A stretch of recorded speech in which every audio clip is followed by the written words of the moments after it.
mahasiswa. Mungkin 3 atau 4 tahun lagi kita berjumpa di pengadilan. Kalian sebagai lawan saya, sebagai pengacara lawan, atau kalian sebagai jaksa. Jangan pula kita jumpa di pengadilan, kalian sebagai terdakwa. Itu kacau kita. Nah, bisa jadi kita nggak tahu bagaimana kehidupan seseorang kan. Hari ini kalian sebagai mahasiswa, mungkin 3, 4 tahun, 5 tahun kemudian mungkin kalian sebagai ilmuwan, pemateri. Saya pula yang ikut seminar kalian. Saya yang di bawah, kalian yang di atas sedang menerangkan. Gitu. Nah, jadi mulai sekarang lah kalian bentuk diri kalian. Kalian mau jadi apa di ilmu hukum ini? Kenapa kalian ngambil ilmu hukum? Kenapa ngambil ilmu hukum? Ya, karena misalkan saya tanya sama si Anjas, Jas, kok kenapa ngambil ilmu hukum? Cuman lah Pak, si Karisma ngambil ilmu hukum juga biar sering jumpa kami. Itu kacau kita. Kalau udah ikut-ikut orang, bahaya. Dan apa yang telah kalian ambil sebagai langkah masa depan kalian, itu harus kalian pertanggungjawabkan. Kalian sudah mengambil ilmu hukum. Sesulit apapun kalian nanti dalam berkuliah di ilmu hukum ini, kalian harus berani bertarung dan bertanggung jawab terhadap apa yang kalian pilih. Misal kali pun aku masuk ilmu hukum ini, pening aku pasal-pasal semua yang dihafal. Mau muntah kepala aku, rasanya sakit kepala aku. Ada kacau kita. Tahap aku ikut-ikut sama si Karisma ini, kata si Anjas. Ini beban pikiran aku aja pula, katanya. Udah pindah pula dia di hukum pidana, hukum perdata, nggak jumpa. Ngintip-ngintip aja lah tiap dia masuk kelas. Kan ada lain niat, misalkan.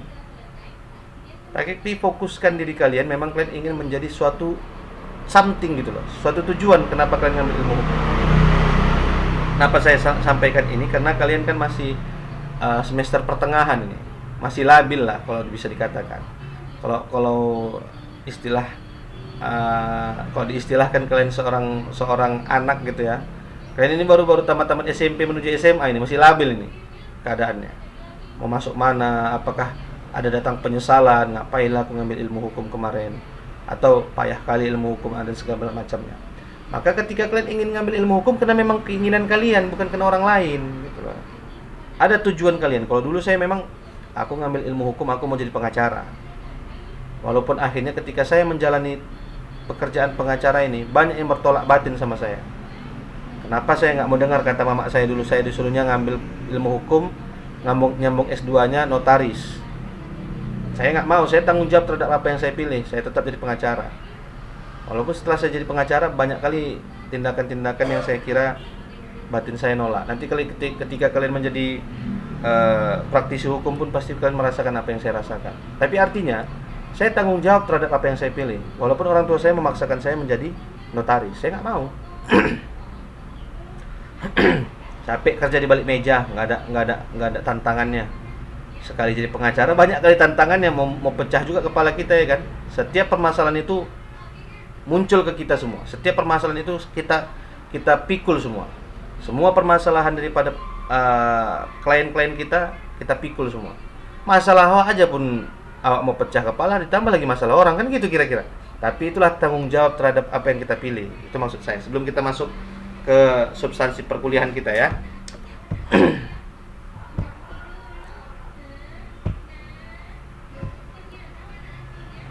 Jadi karena tadi kita lupa perkenalan, cuma saya aja mengenalkan diri.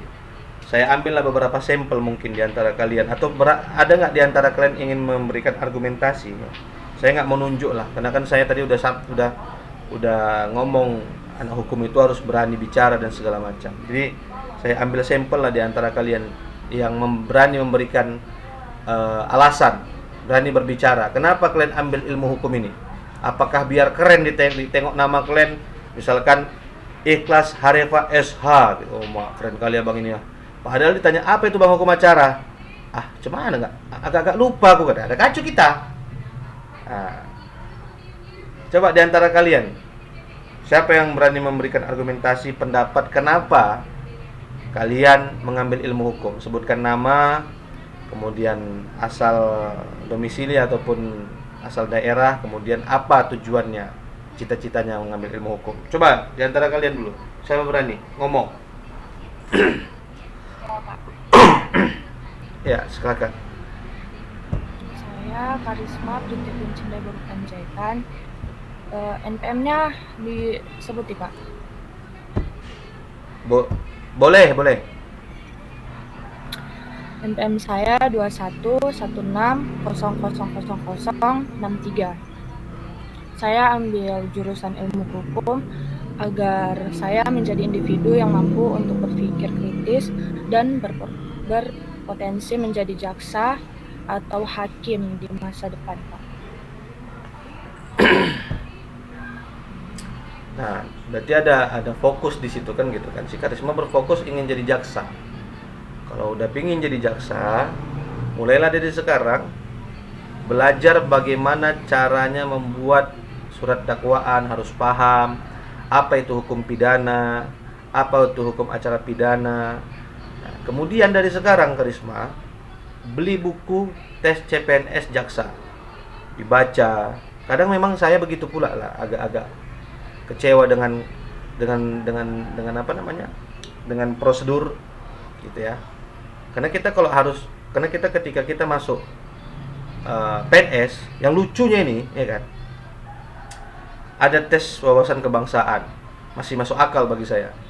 Kita sebagai PNS harus paham siapa bangsa kita ini, gitu kan, terkait Pancasila dan segala macam. Kemudian tes wawasan intelijensi. Nah, ini yang nggak masuk akal sama saya kadang. Saya mau jadi dosen, ikut PNS, harus disuruh pandai matematika, pandai akar kiri, akar kanan, ditukar dan dikurang, dikali dan segala macam. Padahal saya ngajar ilmu hukum gitu loh. Nah, itu yang kadang saya merasa sakit hati. Kenapa? Kemarin waktu terakhir pernah saya ikut CPNS, yang diterima itu 16 orang, yang diterima itu 15 orang. Saya peringkat 16. Nah, saya kalahnya itu di tes intelijensi tentang deret angka, kemudian sinonim dan segala macam. Tapi tes wawasan kebangsaan sama tes satu lagi lupa saya, kepribadian, itu saya tinggi. Jadi seandainya satu soal aja saya benar, satu soal aja saya menang di dalam tes di dalam tes intelijensi tadi itu, satu soal aja, dari peringkat 16 saya bisa langsung naik ke peringkat 5 gara-gara satu soal. Kan nggak masuk di akal, saya pikir nggak masuk. Ini pendapat saya gitu kan. Tapi itulah sistem di negara kita ini. Kalau si Karisma pingin jadi PNS, mulailah belajar matematika. Walaupun dalam jaksa itu nggak ada matematikanya, kira-kira gitulah. Mulailah belajar tentang apa itu aritmatika, akar dikurang ini, akar serabut, akar apa, nggak ngerti lah kita. Nah, belajar, itulah sistemnya. Gitu. Karena kalau mau jadi jaksa wajib tes kejaksaan CPNS. Baru nanti ada tes khususnya, itu khusus kejaksaannya, berkaitan dengan ilmu pidana, pidana khusus, pidana umum dan lain sebagainya. Dan ketika nanti si Karisma pun mau jadi jaksa, udah harus ada spesialis kejaksaan. Jaksa apa ini? Penuntutan apa? Nah, tentang perpajakan kah? Korupsi kah? Pidana umum kah? Dan lain sebagainya. Itu ada juga kamar-kamar tertentu pidananya.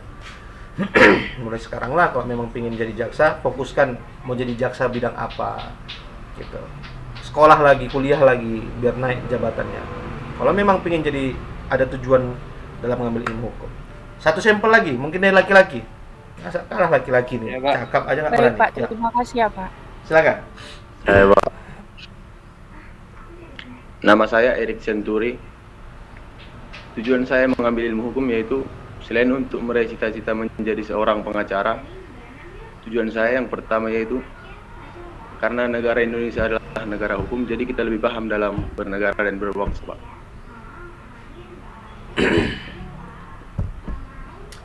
Ya baik, berarti si Erik pingin jadi pengacara.